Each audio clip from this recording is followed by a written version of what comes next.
প্রিয় দর্শক, আপনারা ভালোই আছেন। বর্তমানে দেশের খবর তেমন ভালো নেই।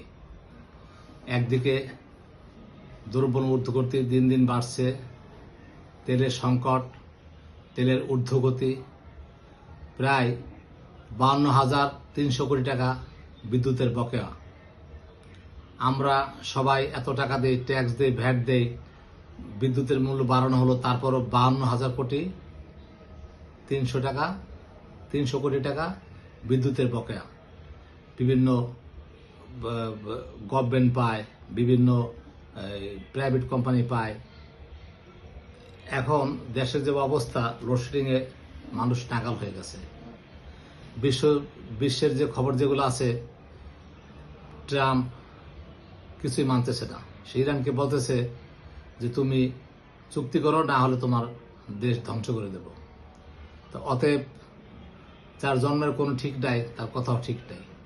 অতএব তাকে একমাত্র সব দেশ মিলে ধরতে হবে এবং তার যে প্রেসিডেন্ট আছে সেখানে তাকে জোর করে পদত্যাগ করাতে হবে। পদত্যাগ করিয়ে যুক্তরাষ্ট্র যদি অন্য কাউকে দেয়, তাহলে যদি দেশের অবস্থা ভালো হয়। নাহলে ডোনাল্ড ট্রাম্প যে পর্যন্ত বেঁচে থাকবে বা প্রেসিডেন্ট থাকবে, সে পর্যন্ত বোধহয় ভালো হবে না, কারণ ওর কথার কোনো ঠিক নেই। আর এদিক দিয়ে আমাদের তেলের দাম বাড়ার কারণে 20%, 10%, 15%, মানে 20%, কোনোটা 15%, এইভাবে 15%, 10%, টোটালি 15% বাড়ানো হয়েছে। এবং আজকে থেকে তেলের সাপ্লাই একটু বাড়িয়ে দিয়েছে। এবং আমাদের মাননীয় প্রধানমন্ত্রী তারেক রহমান কৃষকদের ফুয়েল কার্ড দিচ্ছেন। যাই হোক, যাতে আমাদের সুবিধা হয়। নাম্বার এক হলো যে তেলের দাম বাড়ার কারণে প্রত্যেকটা বাসা ভাড়া, বাড়ি ভাড়া বেড়ে যাবে। যারা সাধারণত ঢাকা শহরে ভাড়া থাকে, তাদের অবস্থা কি হবে? তাদের তো আয় রোজগার তেমন নেই। এবং বাজারের যে দাম বাড়তেছে বা বেড়ে আছে, সেগুলো হয়তো কম খেয়ে থাকতে পারবে, কিন্তু বাসা ভাড়া, বাড়ি ভাড়া এগুলো বেড়ে যাবে। ওদিকে বাংলাদেশের প্রায় জায়গায় আগে তো যেমন 200 টাকা হলে 20%, 10% ট্যাক্স, বাড়ির ট্যাক্স, হোল্ডিং ট্যাক্স এগুলো বাড়াতো। এখন 10-20 নাই, ডাবল। যারা আছে 200 টাকা, তার করছে 1,000 টাকা। এইভাবে মানে কোনো চেইন অফ কমান্ড নেই, কোনো চেইন অফ কমান্ড নেই। যে যার মতো চলতেছে। ধরতে গেলে দেশে কোনো নিয়ন্ত্রণ নেই। এত ট্যাক্স ভ্যাট উঠে, কোথায় আমার দ্রব্য দাম কমে না।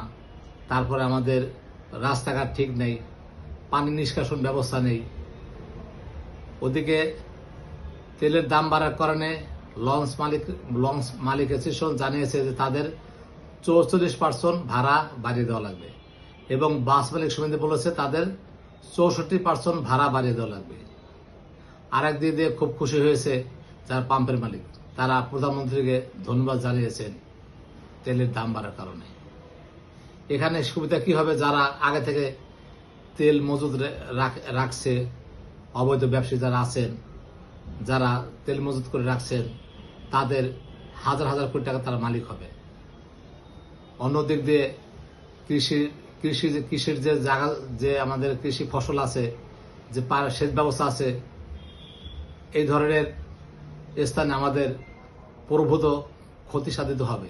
এর কারণ সঠিক মতো সার না পেলে, সঠিক মতো বীজ না পেলে, সঠিক মতো পানি সেচ প্রদান না করতে পারলে কৃষক তার চালান সব হারাবে।